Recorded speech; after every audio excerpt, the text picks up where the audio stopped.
আমাকে সবকিছু ছেড়ে কবরে চলে যেতে হবে। ইন্না লিল্লাহি ওয়া ইন্না ইলাইহি রাজিউনের আওয়াজ চতুর্দিক থেকে শোনা যাবে। কুল্লু নাফসিন যায়িকাতুল মউত। যখন আমাকে আস্বাদন করতে হবে আর নামাজ পড়ার টাইম পাবো না, চিৎকার করে চাইলো একটা সিজদা দেওয়ার টাইম পাবো না। কি আফসোস, কি আফসোস, কি আফসোস আমাদের জন্য যারা আজকে কবরে শুয়ে আছে।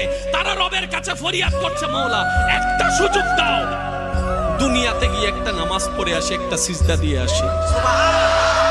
কবরবাসী চিৎকার করে রবকে বলে, মাওলা ভুল করেছি, ভুল করেছি, ভুল করেছি, একটা সুযোগ দাও। আবার দুনিয়ায় যাব মাওলা, হাজার ব্যবসা থাকুক আমি নামাজ ছাড়বো না, হাজার চাকরি থাকুক আমি নামাজ ছাড়বো না। মাওলা একটা সুযোগ দাও, একটা সুযোগ দাও, একটা সুযোগ দাও। মাটির নিচে যারা আছে তারা বলছে, আর মাটির উপর যারা আছে তারা বলছে, ভাই নামাজ তো পড়তে আয়। একজনে বলে যে কিভাবে আসবো, আমার প্যান্ট তো ঠিক নাই, আমার প্যান্টও ঠিক নাই, আমার শরীর তো পাক নাই, আমার কাপড় তো পাক নাই। আরেকজনে বলে আমি যদি নামাজে যাই দোকানটা এখন বন্ধ করে লসের টাকা